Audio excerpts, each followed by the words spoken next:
Welcome to my YouTube channel. बहुत बहुत स्वागत है आप सभी लोग का। मैं कुछ महत्वपूर्ण अंतर की परिप्रश्न लेकर आई हूँ। कुछ प्रश्न लेकर आई हूँ।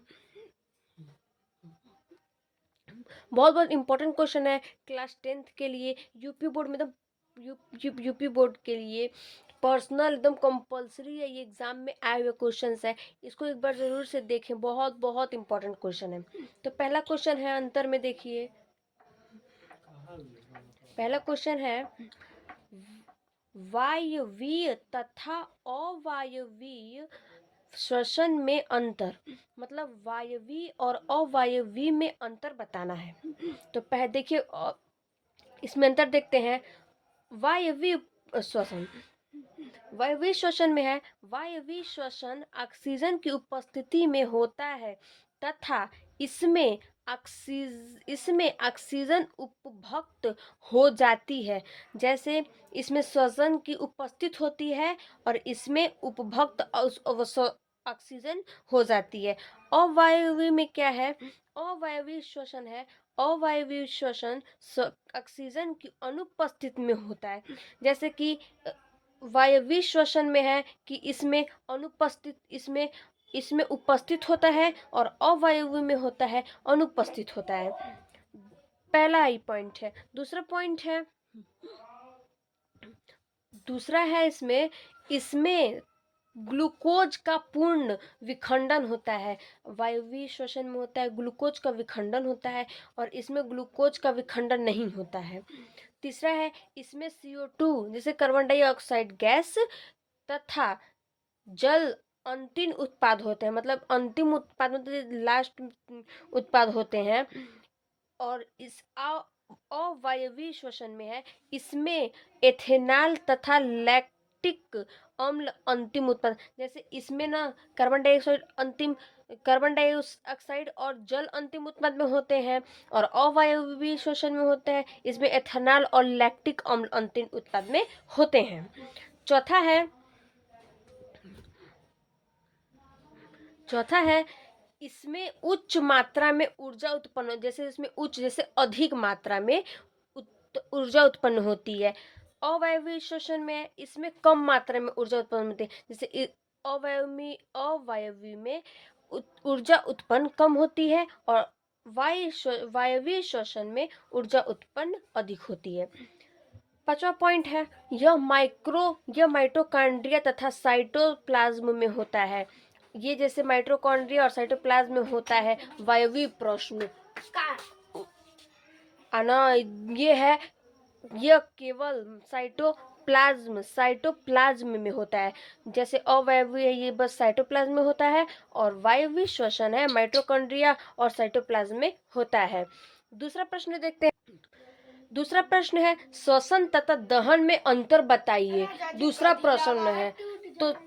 प्रश्न है श्वसन तथा दहन में अंतर बताइए।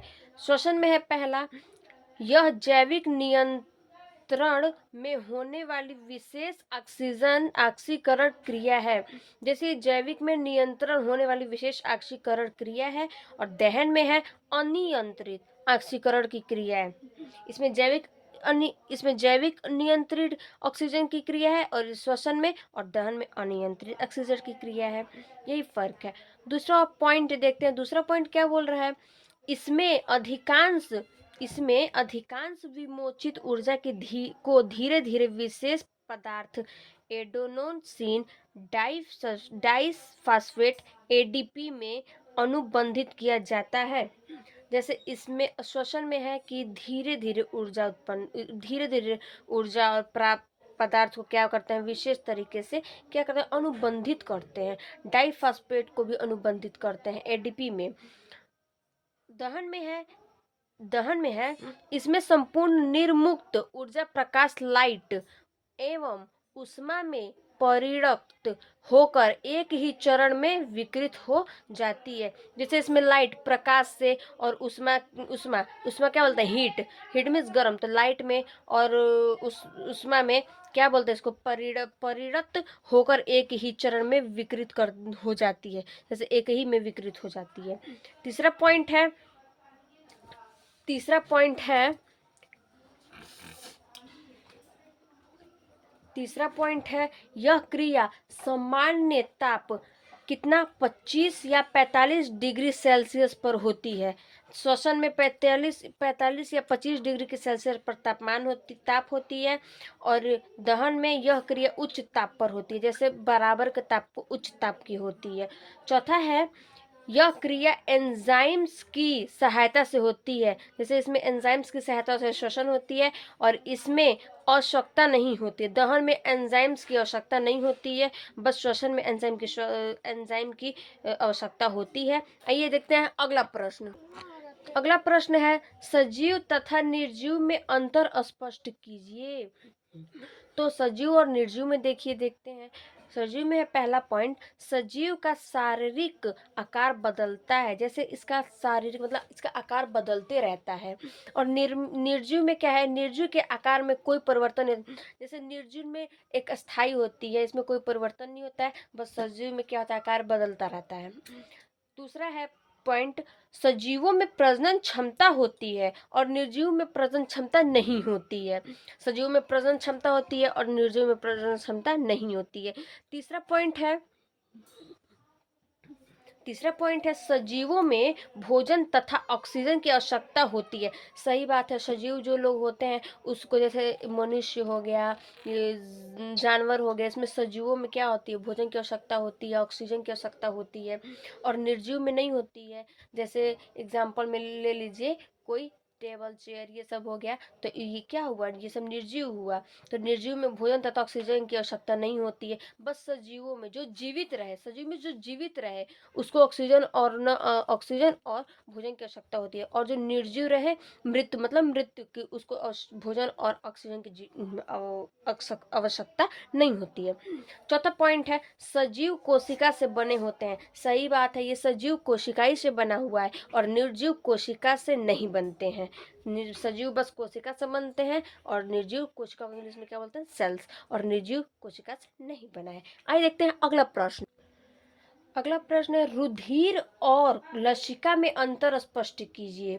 देखिए, रुधिर और मतलब ब्लड, जैसे रुधिर और लसिका में अंतर स्पष्ट करना है। रुधिर में पहला ऑप्शन है, यह गहरे लाल रंग का तरल संयोजी ऊतक है। ये सही बात है, इसमें लाल कलर का होता है, और ये गाढ़ा भी होता है, और ये संयोजिक ऊतक इसको बोलते हैं। लसिका में यह रंगहीन तरल संयोजिक ऊतक होता है, मतलब ये हर कलर में संयोजी ऊतक होता है, तो इसको क्या बोलते हैं, रंगहीन संयोजी ऊतक कहते हैं। अब ये दूसरा है, रुधिर में प्रोटीन अधिक मात्रा में पाई जाती है। हाँ, रुधिर है तो रुधिर में तो अधिक प्रोटीन पाई जाती है, और लसिका में प्रोटीन अपेक्षाकृत कम मात्रा में पाई, जैसे लसिका में कम ज़्यादा नहीं पाया जाता है, कम पाया जाता है, और ये रुधिर में अधिक मात्रा में पाया जाता है। तीसरा पॉइंट क्या बोल रहा है, रुधिर में लाल रुधिर कणिकाएं पाई जाती है। इसमें लाल रुधिर, जैसे कंकड़ों लाल रुधिर होता है, इसमें क्या होती है, कणिकाएं पाई जाती है, जिसमें हीमोग्लोबिन होता है।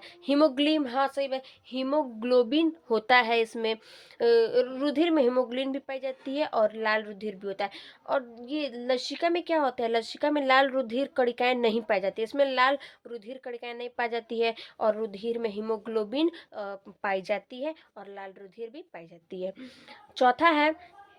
चौथा पॉइंट है, इसमें ऑक्सीजन अधिक मात्रा में पाई जाती है। ये सही है, रुधिर में ऑक्सीजन अधिक मात्रा में पाई जाती है, और लसिका में इसमें ऑक्सीजन कम मात्रा में पाई जाती है, मतलब इसमें मीडियम पाया जाता है, कम मात्रा में पाए जाते हैं, और रुधिर में इसमें कम मात्रा में पाई जाती है। थैंक यू, फिर अगले वीडियो में देखते हैं।